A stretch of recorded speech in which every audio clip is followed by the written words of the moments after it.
Hi and welcome to our latest video. This one is for the Die-Casting Modelers Club Facebook group challenge for January, which is build any European car. I've chosen this Stowe 1/45th scale Volkswagen Beetle, and the intention is to strip it and repaint it inside and out in the style of the 1974 Volkswagen jeans. I'll just get the case apart. It's a fairly straightforward one for a change, just a couple of self-tapping screws and we're in business. It pops open easy enough. Just flick the self-tappers out into the tray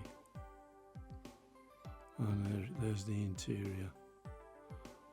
Nice easy strip for a change. It all pretty much is a push fit. So hopefully it won't be too much of a struggle to get apart. Got the wheels and suspension unit all kind of clips on in a pair of posts.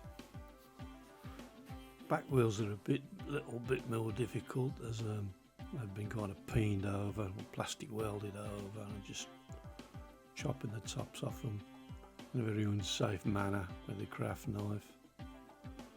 And it's pretty clear that safety is not my middle name. More likely dangerous. Leave it off with the screwdriver.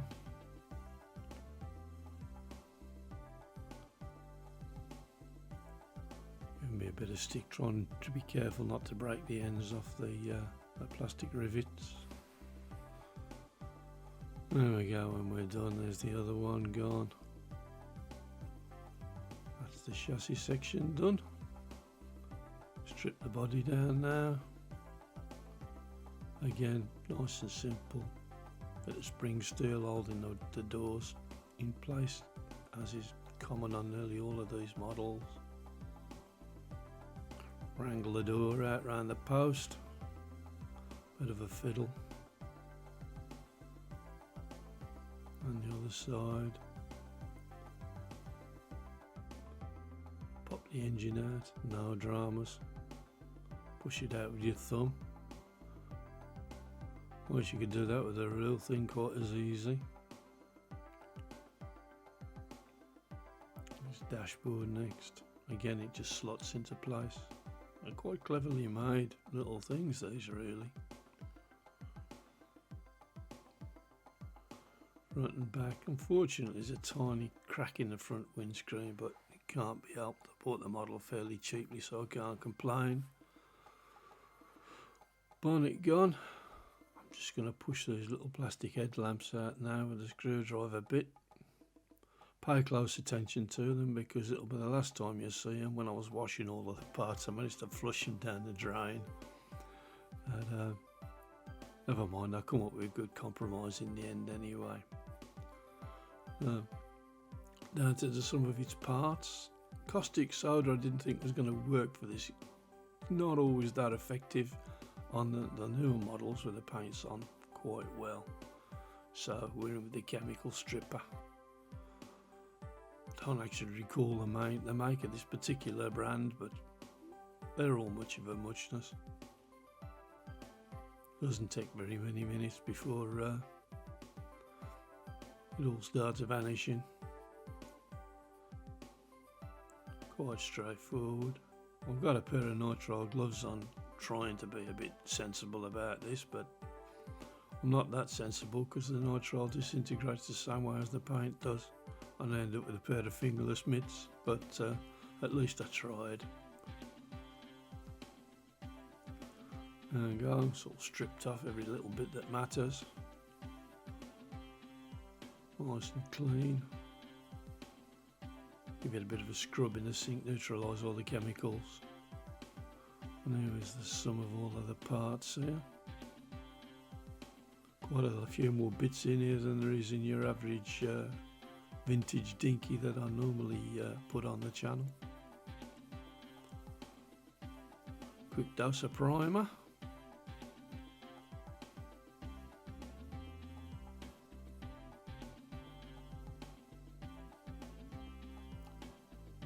and that's the top coat. It's a home brew that I made out of a couple of Kratex Wicked colours.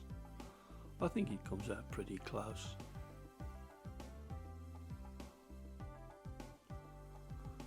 So I'm going to start on the painting of the denim interior now, and I'll first go in with a kind of a sky blue colour, and I'm building up a basic coat here. I mean, everybody has their own methods for doing these things. This is the way that I accomplished it. So I'm just doing the squab in a basic blue to begin with.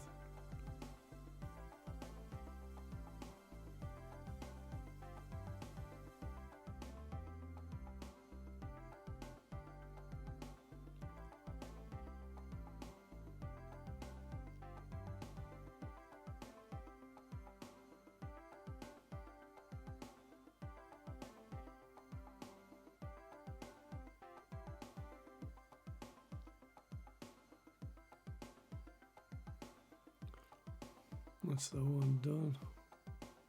On with the other. It's kind of a process of put a bit on, take a bit off till you're kind of happy with the kind of worn out look of the finish. So the back of the headrests here. Same kind of idea all the way along. So I'm putting some darker blue in now to the lines in the seats, and it's thinned down quite a bit. It's a dark blue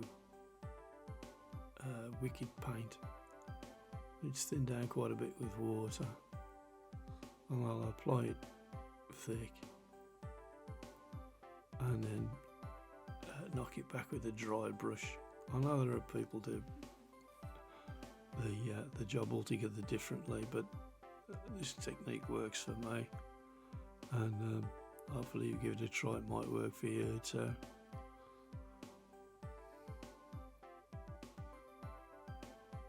Now we're in with the dry brush and knock it back. Just blending in a little bit with the light blue to give it that look of a bit of wear, and try and highlight the joints in the panels.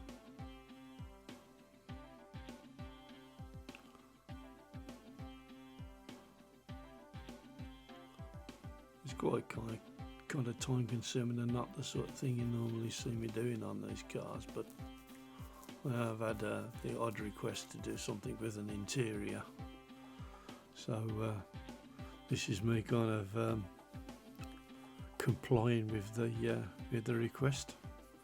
Thanks for all the extra work, Unicorn Man.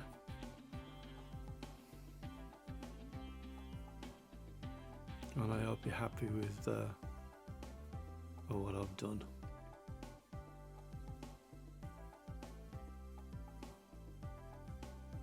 And so putting it on, knocking it back a bit, blending it.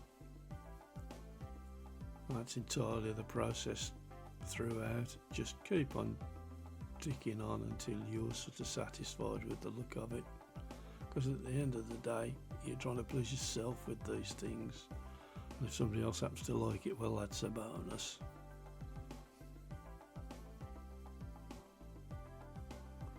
Onto the back seats now, just repeating the same process. Highlight the joins in the panels with the darker blue.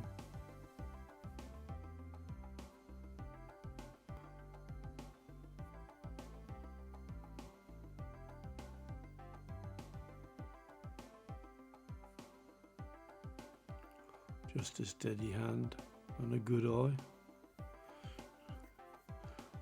of which I have actually neither.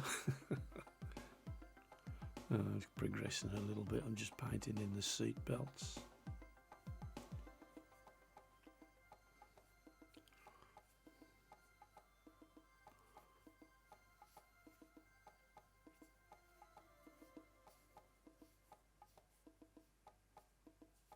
Again, just re-establishing the lines.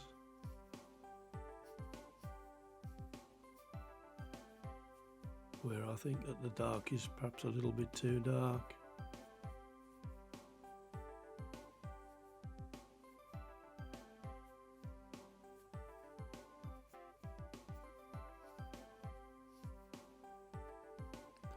I'm using the technique, I'm kind of putting a speckle on it by putting a tiny bit of paint on the end of a stiff bristled brush and flicking on little speckles of light and dark tones that I've been using on the rest of the job.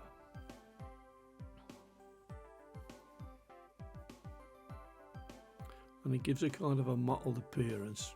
When you first do it, it's perhaps a little bit too strong,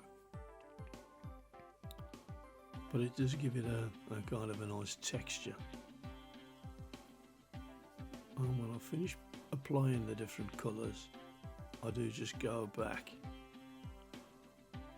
as you'll see in a minute, with the dry brush and just knock it back a little bit. Just flatten out the bits that are just a bit too prominent.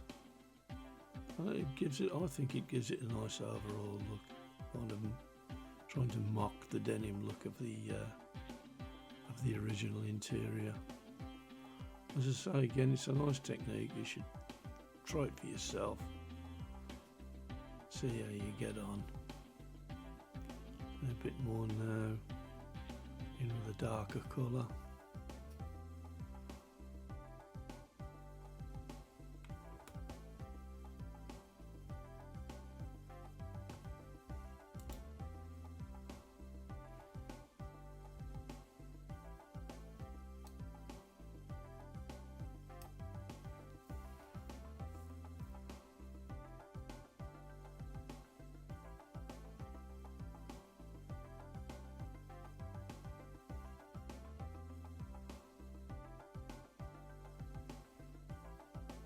And once again with the dry flat brush, just knocking back the high spots till I'm satisfied with it.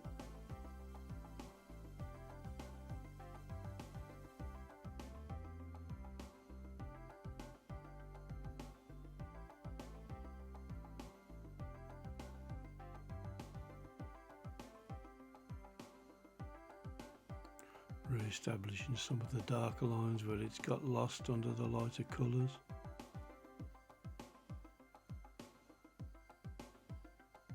As with everything of this kind, you can just carry on adding and taking away till you reach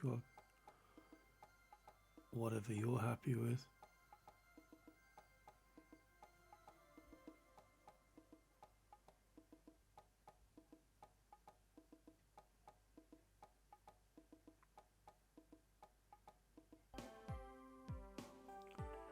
I'm just putting in the dark parts now of the carpet and the centre console, and there's kind of a pole where the dashboard is going to fit when it's all put back together again. So you highlighted the buckles on the seat belts and tried to show you a bit of interior. On with the decals on the doors now. I made these up myself with paint shop, or should I say paint in windows, and sized them on Photoshop just to get them to be accurate, more or less to scale. They've gone and caught, I'm pretty pleased with them. Always a delicate moment when you're putting a long thin decal on a door or a wing or anything else. There it is, it's on. Just hold it up, see how I think it's gonna look. And the word jeans is going to go on the back of that panel there by the mud guard. Another little decal panic moment. Well, on she goes.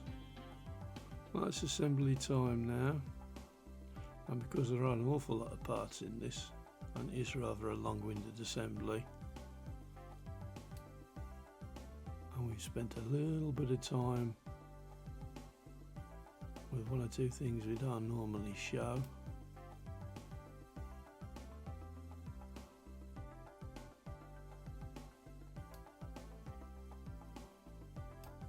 There we go. Some little time and several colourful phrases later, here's the finished job. I'm pretty pleased with it, to be quite honest. First time I've actually got to take part in one of these DMC challenges, and I hope that people like the outcome.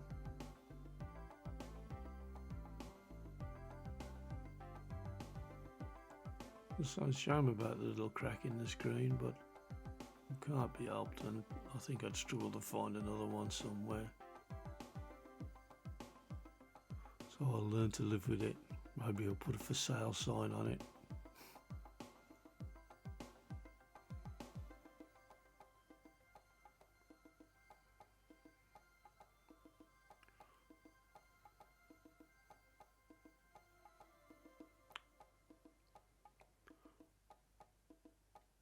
I think it's a reasonably good job of the kind of copying the paintwork style of the 74 jeans. There's a shot with the doors open so you can see a little bit of the interior. I detailed the dash and the steering wheel, the interior door cards, and all the speakers. All in all, pretty happy with it.